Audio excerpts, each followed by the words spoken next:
answer questions on what you hear. There will be time for you to read the instructions and questions, and you will have a chance to check your work. All the recordings will be played once only. The test is in 4 sections.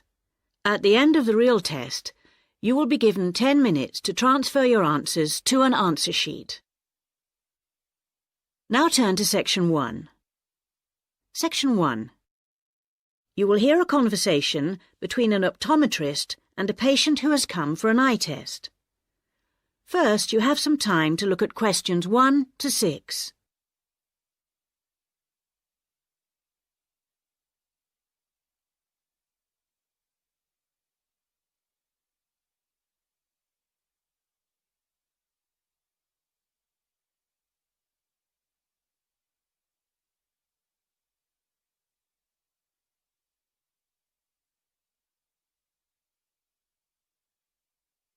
You will see that there is an example that has been done for you. On this occasion only, the conversation relating to this will be played first. Good morning. Can I help you? Yes, I'm here for an appointment at 10 o'clock with the optometrist. I'm a little early. I know it's only 10 to 10. Are you Simon Lee? Yes, I am. The time of the appointment is 10 o'clock. So 10 a.m. has been written in the space. Now we shall begin. You should answer the questions as you listen, because you will not hear the recording a second time. Listen carefully and answer questions 1 to 6. Good morning. Can I help you? Yes, I'm here for an appointment at 10 o'clock with the optometrist. I'm a little early. I know it's only 10 to 10. Are you Simon Lee? Yes, I am. I'm Rachel White, the optometrist here today. Come in and take a seat. Thanks. Before we test your eyes, I just need to get a few details from you. So, Simon, what's your full name? Simon Anthony. That's Anthony. And my family name is Lee. Lee. Mm-hmm. And your date of birth, Simon? The 1st of June, 1989. The 21st of June? No, the 1st of June. Oh, whoops, sorry. 1989. Ah, same year my son was born. What's your current address? I'm living at a hall of residence. Which one? At University Hall, not far from here, in Adams Terrace. University Hall. And do you have any medical insurance? Yes, I'm fully covered. And who are you insured with? I'm with Health for Life. Healthy Life. No, people always get that wrong. It's Health for Life. They're part of some big insurance company. Good. Now, Simon, have you ever had your eyes tested before? Yes, once, but not recently. It was when I was still at school. So, roughly when would that have been? Probably around September 2007. No, on second thoughts, it must have been the year before. September 2006. And my eyesight was fine then. But you're having a little difficulty now, are you? Well, yes. Since I started at university, I've been having difficulty with distance vision. I can't always see things in the distance. Well, let's have a look. Now, I'm just going to cover your left eye. Yeah. Can you read the top line? Yes. RBQS.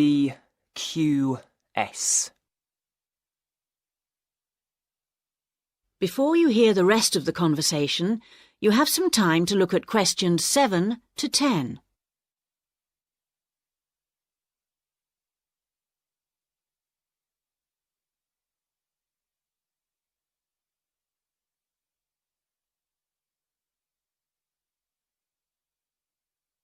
Now listen and answer questions 7 to 10. Well, Simon, your eyes have obviously got a little worse since your last test, and I think you're going to need to wear glasses. Not all the time, and not so much for reading or close work, but definitely for driving. Right, yes, I thought that was probably the case. So now you need to choose some frames. There's a wide range to choose from, as you can see. Can you give me some idea of the difference in cost? I quite liked the idea of some frameless glasses. Did you?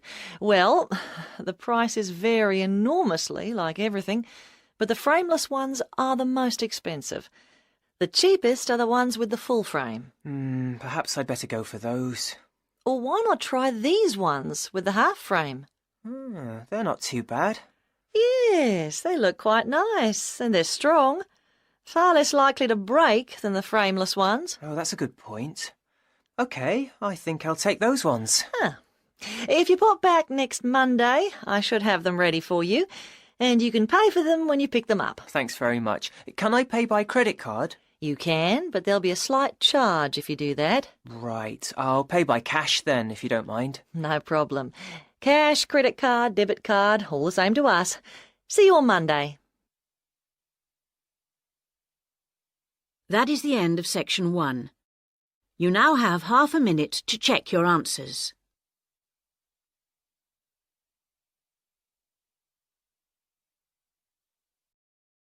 Now turn to section 2.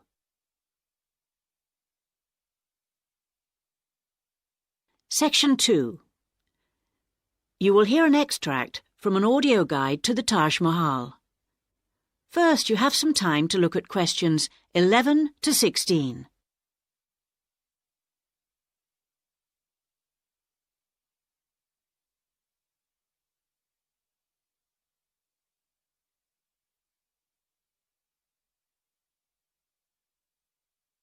Now listen carefully and answer questions 11 to 16. Welcome to our audio tour of the Taj Mahal. The Taj Mahal is the most popular tourist attraction in India. It's also one of the most spectacular buildings of the world and is considered as a symbol of love. But how many people realize that it was actually built as a tomb or burial place for the emperor's wife? The Taj Mahal was built by the Mughal Emperor Shah Jahan to commemorate his beloved wife Mumtaz Mahal when she died. And although this was not his original intention, for he had planned to build a black marble tomb for himself, they both lie side by side in the tomb today.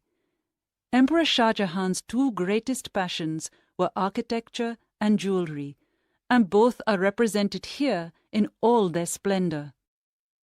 The most skilled architects and craftsmen came from across India and countries as far away as Persia and Turkey.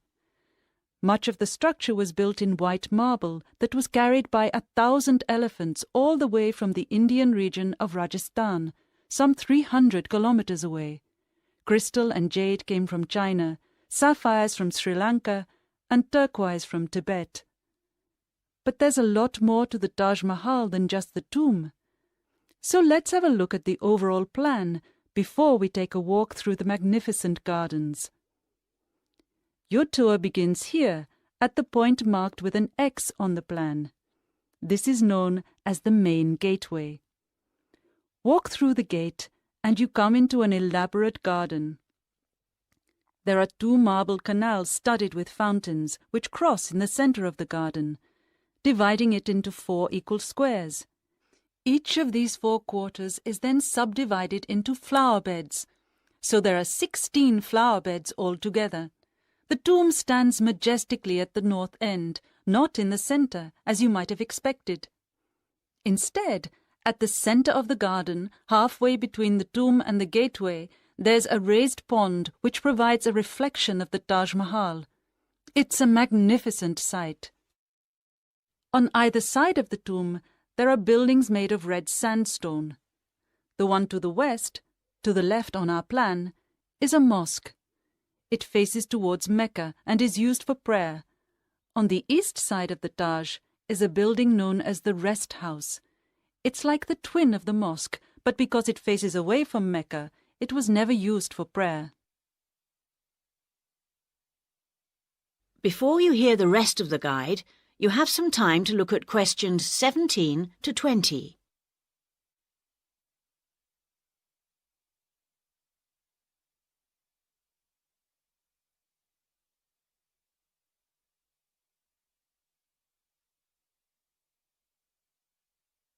Now listen and answer questions 17 to 20. Many people have asked what the rest house was for. Was it a place for pilgrims to stay? Was it a meeting hall of some kind? Perhaps the most likely answer to this question is that its purpose is purely aesthetic, to act as a visual balance for the mosque and preserve the symmetry of the design of the whole complex.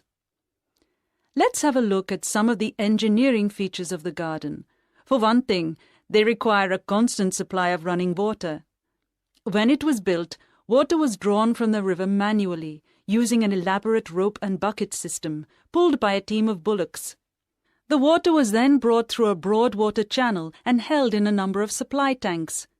These tanks were at varying heights off the ground and were ingeniously designed to store the very large amounts of water required.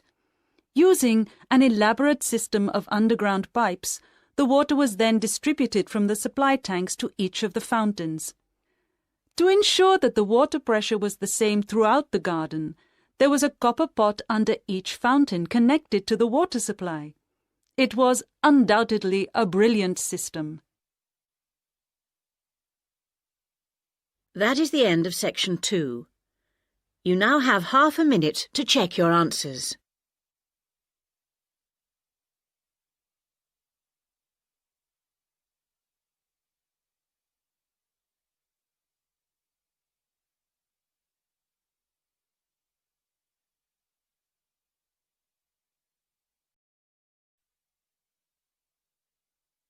Section 3.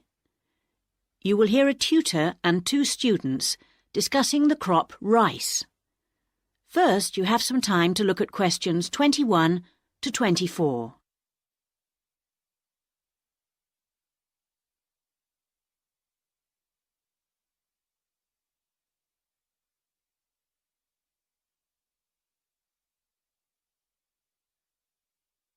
Now listen carefully and answer questions 21 to 24. Good morning, everyone. So, following on from our tutorial on European agriculture last week, Daisy and Eric are going to talk about the most commonly grown crop in Asia, which is, of course, rice. Eric, can you tell us what you've been working on? Yes, sure. We've been looking at the role of rice in a number of countries, how it's grown, ways of increasing production. As I'm sure you know, rice is the staple diet throughout Asia and, in fact, 90% of the world's rice is grown and eaten there. Daisy's got some background on that. Well, rice was originally a wild plant which started out in the tropical regions of Asia. But there are literally hundreds of varieties today, and each with different qualities. For instance, one will survive floods, while another will grow in relatively dry conditions. A third has a really lovely smell. But wherever it grows, rice needs a lot of water. What do you mean by a lot? Well, it takes about 5,000 litres to get a kilogram of rice. This can be supplied either naturally or by irrigation. And as most rice-growing countries suffer from unpredictable weather, including drought, water management really is the key. Research has become so important now that each rice-growing country in Asia has its own research institute. Whether we're talking about Japan, China or Bangladesh, and they're all coordinated by a group in the Philippines called the International Rice Research Institute. Interesting. Bangladesh, for instance, has been successfully using different rice varieties and fertilizers for 30 years. But because it's such a flat delta country, it's very difficult for the water to drain away after the monsoon season. So they need to find special rice crops that can survive the floods. And with global warming, the situation is more urgent than ever. Before you hear the rest of the discussion, you have some time to look at questions 25 to 30.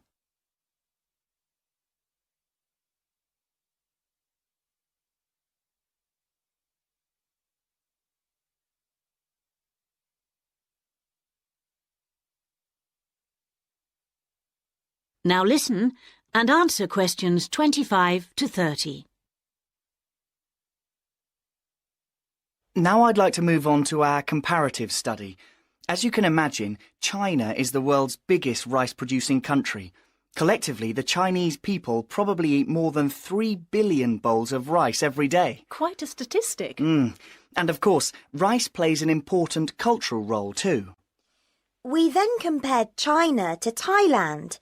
You know, even though Thailand only has about 64 million people, it's the world's #1 exporter of rice. Not China, as you might imagine. Is that so? Yes, they send their rice everywhere, in particular to Europe, as well as Africa and the Middle East. Apparently, the fact that jasmine rice is growing in popularity is one reason why Thailand's rice export industry is doing so well. People want something a bit different. And of course, Thailand is well suited to rice growing. Good climatic conditions and lots of fresh water. Going back to China for a minute, we should mention that at the Rice Research Institute in Huangzhou, they're working on ways of improving rice yields using less water. By yields, you mean the amount they can grow? Yes, they're trying to find ways to get more rice from less land, improve the taste, but also have other things in it besides carbohydrates so that it's healthier, better for you. Good idea, considering it's the staple food. And then you've got Japan, which is totally self-sufficient when it comes to rice. This is basically because they have a high tariff on imported rice, so everyone buys the homegrown product, and they don't export much. Yes, but, you know, even though rice is a kind of sacred crop there, consumption is only half what it was in the 1960s. This trend isn't evident in Thailand or China.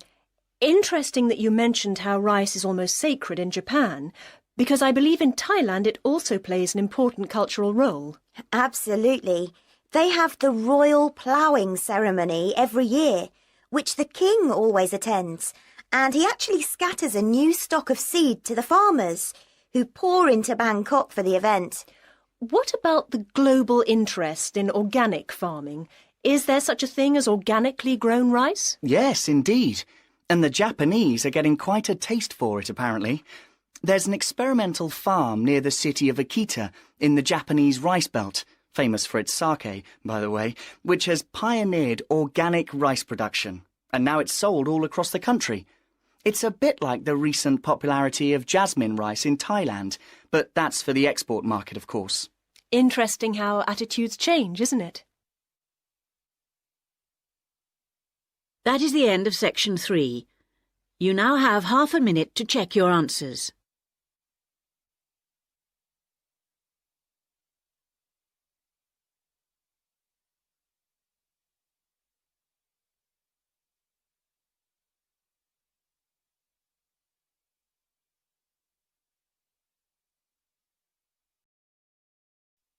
Section 4.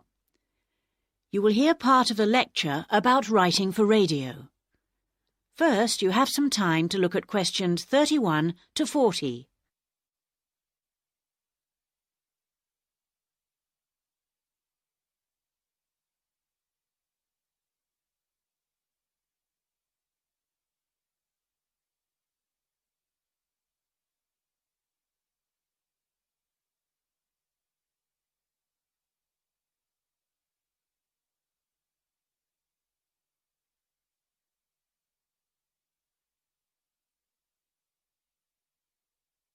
Now listen carefully and answer questions 31 to 40.